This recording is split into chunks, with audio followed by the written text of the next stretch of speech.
The Way of the Superior Man by David Deida. Picture this moment. You've just experienced the pinnacle of your professional life. After years of relentless effort, of pouring everything you have into your work, you've finally broken through. You've closed the deal, made the sale, achieved what once seemed impossible. You walk through your front door feeling invincible, carrying news that could change everything. You find your partner and announce, "I did it, I just made $1 million." You're expecting celebration, shared joy, a moment of pure connection. Instead, she glances at you with an unreadable expression and asks, "That's nice. Did you remember to pick up the milk on the way home?" In that instant, a man might feel completely blindsided, confused, frustrated, maybe even angry. He might wonder, how can she not understand what this means? How can she possibly be thinking about milk right now? But here's the mind-bending part. What if her question had nothing to do with milk? What if that simple, seemingly mundane question was actually a profound test of who you really are? A test you were either passing or failing in that very moment. Welcome to the world we're exploring today. A world examined with raw honesty in David Deida's modern classic, The Way of the Superior Man. This isn't just another self-help book. For countless readers, it's become a blueprint for an entirely different approach to living. Published in 1997, it's grown into an underground phenomenon, a guide for men and the women who love them, who sense that something essential has gone missing in our modern world. Deida identified a crisis. He observed men trapped between two unsatisfying extremes: the aggressive, emotionally closed, macho jerk of previous generations, and the overly agreeable, nice guy who's lost his backbone and his direction. He witnessed relationships where the spark had died, replaced by comfortable but passionless partnerships. He posed a challenging question: where are the men who can combine unwavering purpose with a genuinely open heart? That question led to this book. It's a manual for a different kind of man, one who is purposeful and decisive, yet emotionally available and spiritually awake, one who embraces his power without apology and his heart without shame. Today, we're diving deep into the core teachings of this transformative book. By the time we're done, you'll understand the hidden interplay of masculine and feminine energies that shapes not just relationships but everything in life. You'll discover why your life's mission must take precedence over everything else, and how that controversial choice actually unlocks the deepest intimacy you've ever experienced. And you'll learn how to live with an open heart, even when it's painful, and discover the freedom waiting on the other side of your deepest fears.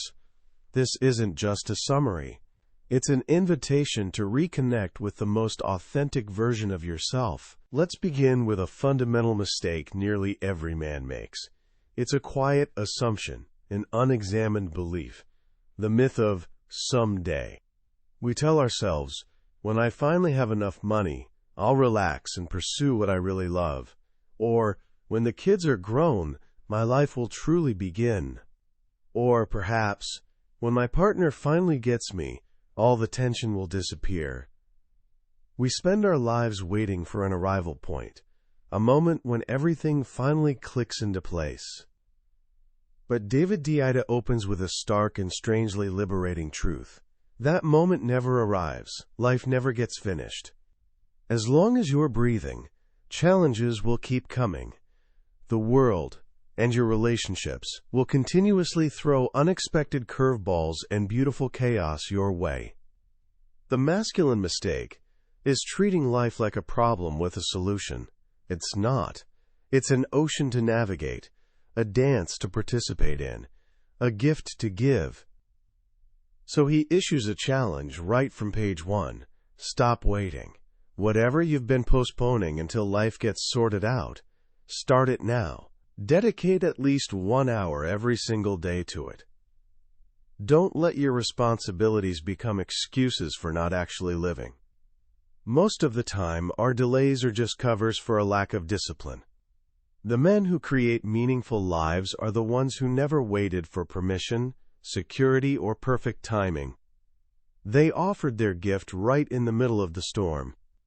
Every moment you postpone is a moment lost, and each lost moment slowly erodes your sense of purpose.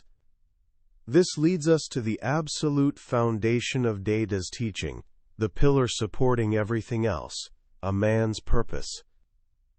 In the realm of masculine and feminine energy, Deida explains, the masculine core is fundamentally driven by mission. It seeks freedom. It wants to break through limitations, accomplish goals, overcome obstacles, and experience the release that follows. This explains why men are often drawn to sports. A football game is basically a ritual enactment of mission and freedom. The team has a clear mission: advance the ball to the end zone. They face intense constraint, another team of powerful men determined to stop them. The moment of pure joy happens when a player breaks through, running free into open space, completing the mission. That release is a taste of freedom. The feminine core, by contrast, is driven by the search for love. Its focus isn't the destination, but the quality of connection, the energy flowing in this present moment. Its joy isn't in emptiness, but in fullness. This explains why romantic films and deep conversations about relationships are often forms of feminine pleasure. They're about being filled with love. Here's the crucial distinction. For a man with a masculine essence, even if his relationship and family life overflow with love, his core will feel hollow unless he's living his deepest purpose. For a woman with a feminine essence, her career might be wildly successful, but her core won't feel satisfied unless love is flowing in her intimate life. This creates what Deida calls the fundamental asymmetry in relationships. Your mission is your priority. Her priority is the flow of love. If you don't grasp this, you'll be perpetually confused. A man needs to admit something potentially uncomfortable. If forced to choose between a perfect relationship and achieving his highest purpose, he'd choose the purpose. This isn't selfishness, it's honesty.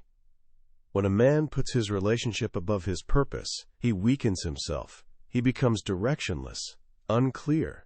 His presence in the world diminishes, and so does his presence with his woman. She senses his emptiness, his lack of solid ground, and she can't trust him. She might not articulate it, might not even consciously recognize it, but she'll feel it deep down. She wants to sense that you're committed to something larger than her, larger than the relationship itself. She doesn't actually want to be your top priority. She wants to feel that your highest purpose, your mission, your truth, your connection to something transcendent, is your true north. Because when you're anchored to that, she can trust you to navigate life's storms. She can relax into her feminine flow, knowing you're steering the ship. If you make her simultaneously the ship, the anchor, and the destination, you both end up adrift. Your woman will be far more nourished by 30 minutes of your complete, undivided, loving presence. Presence that flows from a man who's fulfilled because he's on his path, than by hours of weak, scattered attention because your heart is secretly somewhere else. So how do you find this purpose if you're not sure what it is? Deida says discovering it is the most urgent task of your life, and it's a process of peeling away layers. The outer layers are often purposes you absorbed from your parents or culture. As you live them fully, they eventually feel empty and boring. This isn't failure, it's growth. When a purpose stops calling to you, you must be willing to release it, enter a phase of not knowing, and wait for a deeper vision to surface. This takes real courage. It might require you to change everything about your life. This path of purpose isn't smooth or comfortable. It demands that you know your edge and consistently lean just beyond it. Your edge is where you stop, where you compromise, where you yield to your fears. A man grows optimally when he's constantly leaning slightly beyond his comfort zone, not so far that he breaks, but far enough that he feels the sharp, persistent presence of fear. In this context, fear isn't the enemy. It's a compass. It shows you exactly where your edge is. Leaning into that fear, befriending it, is where genuine transformation lives. A man who's comfortable and secure is often spiritually asleep. The aliveness you're seeking lies right at the border of your fear. This fearless, purpose-driven existence becomes the foundation for a passionate, thriving relationship. Because once a man has his direction, he can truly meet the feminine. And meeting the feminine, as Deida explains, is its own art form. He offers a perspective that challenges everything. Women are not liars. This might sound strange because to men, women can seem contradictory. She says one thing and does another. She claims she hates you one moment and loves you the next. She insists she doesn't want to see a movie, but when you playfully push, she happily goes. The masculine mind, which values facts and consistency, interprets this as dishonesty. But Deida says we're listening incorrectly. A man's word is his bond. He means what he says. But the feminine speaks a different language. Her words aren't factual statements. They're expressions of what she's feeling right now. Her truth is the flow of her emotions, and that flow changes like weather. When listening to your woman, he suggests, listen as you would to the ocean or wind. Her words are the sound of her energy moving. So when she says, I hate you, in a moment of anger, it's not a final judgment of your character. It's the sound of a storm passing through her. The mistake men make is believing the literal content of her complaints. We hear, you never clean the garage, and we think the issue is the garage. But the garage is almost never the real issue. The real message is usually a feeling of being unloved, or a sense that she can't trust your masculine core. She feels your lack of direction, your broken promises, your ambiguity, and that feeling comes out as a complaint about the garage, the finances, or you watching television. Analyzing her complaint entirely misses the point.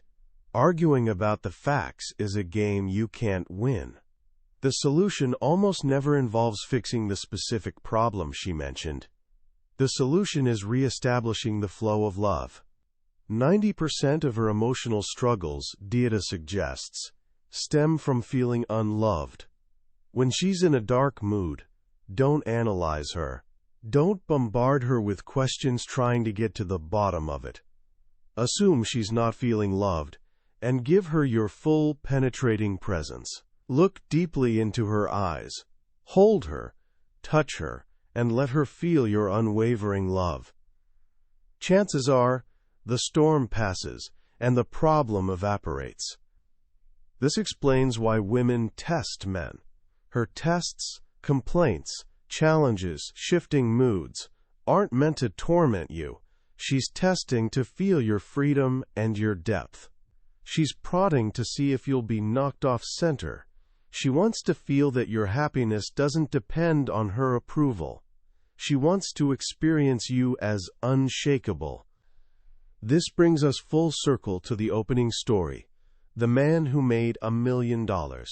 When his woman asked about the milk, she wasn't dismissing his achievement. She was testing him. She wanted to feel that his sense of wholeness came from his own core, from his purpose, not from external validation or her praise.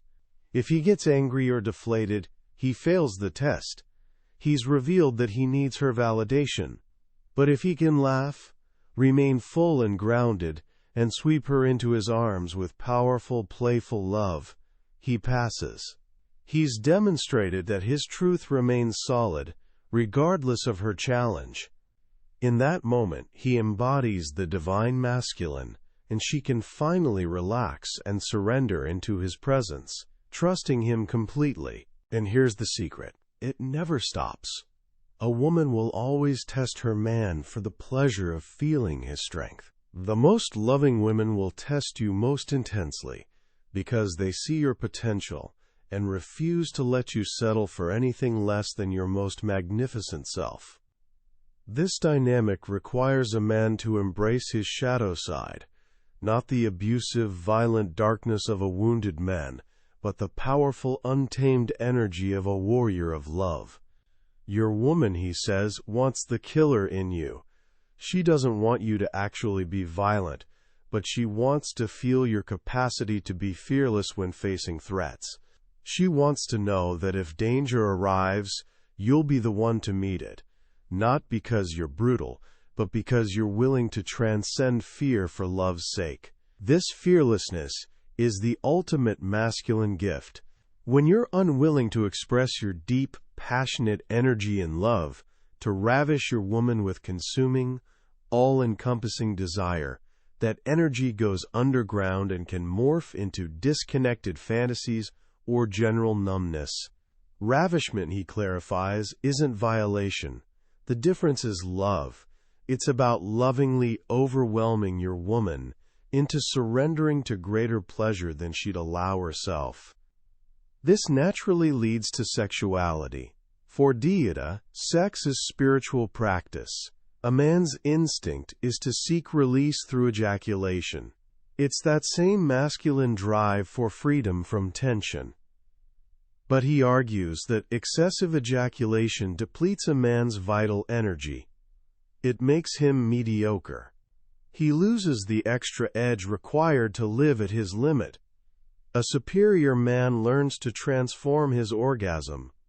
Instead of a genital release that ends everything, he learns to circulate that energy up his spine, into his brain and heart, creating a full-body experience that rejuvenates him and allows him to continue making love for hours, taking his woman into progressively deeper states of surrender.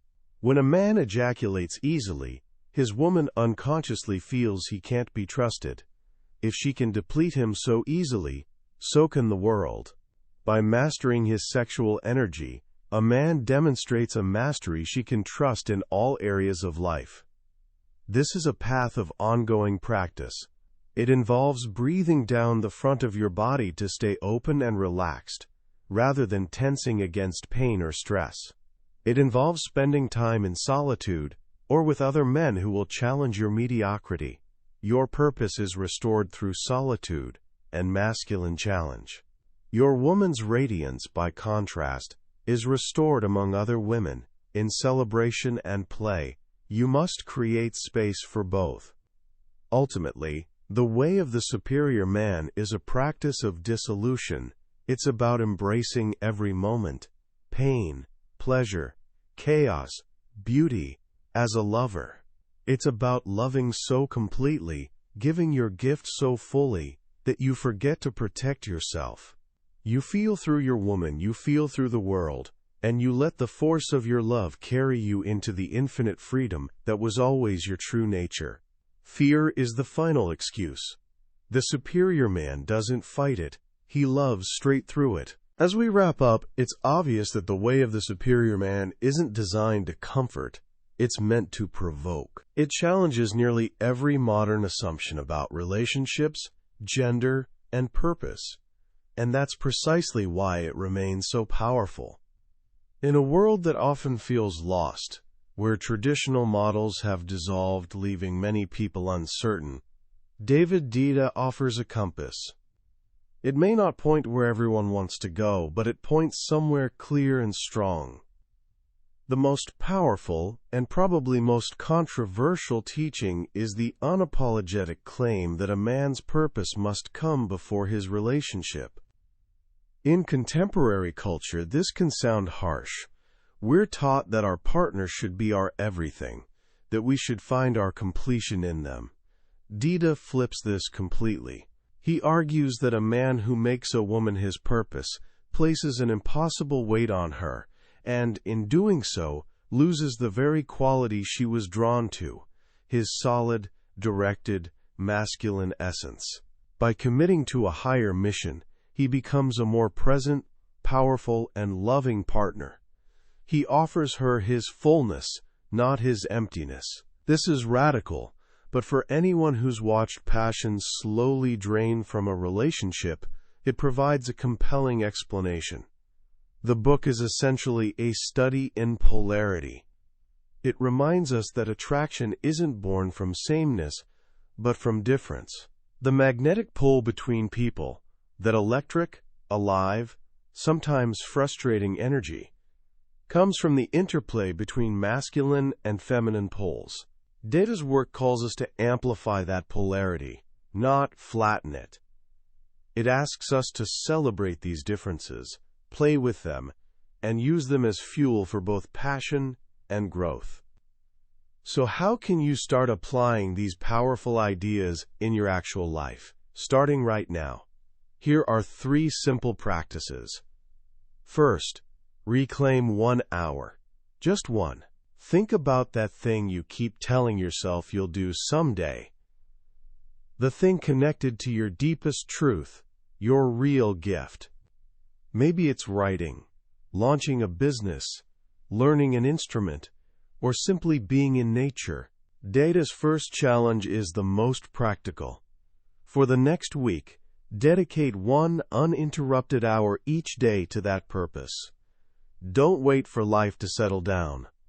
Offer your gift now, amid the chaos. Notice how it shifts everything. Second, practice presence over problem solving. The next time you're in a tense moment with someone you love, and they're expressing a complaint or difficult emotion, resist the urge to fix it. Resist the temptation to debate facts. Instead, for just 2 minutes, do nothing except offer your full, silent, loving presence. Breathe deeply. Relax the front of your body. Look into their eyes. Don't try to solve the problem with logic. Try to dissolve it with your heart. This isn't passivity. It's wielding the power of unwavering presence. And third, lean into your edge. Sometime today you'll feel fear, maybe small fear, the fear of speaking honestly, making a difficult call, or being vulnerable. When you feel it, recognize it as your edge. Then, just for a moment, lean slightly beyond it. Take 1 small step into the discomfort. This isn't about recklessness. It's about the constant, gentle practice of expanding your capacity for living. That was a summary of The Way of the Superior Man by David Deida. We've explored the core ideas today, but here's the truth. A summary is like viewing a photograph of the Grand Canyon. It shows you the shape and colors, but it can't convey the feeling of standing on the edge, feeling the wind, sensing the immense, silent power. The real magic of this book is in how its words land in your particular life at exactly the right moment. This summary is a map designed to help you decide if this is a journey worth taking. If anything we've discussed today has sparked something in you, if it felt challenging or true, then I encourage you to get the actual book. Reading it isn't just about information. It's an experience that can fundamentally shift how you see yourself, your relationships, and your place in the world. The link to the book is in the description. Also, if you found this summary valuable and you're ready to explore more transformative books, please take a moment to hit that like button and subscribe. It helps us know we're creating value and ensures you won't miss our next deep dive. Let's keep growing together.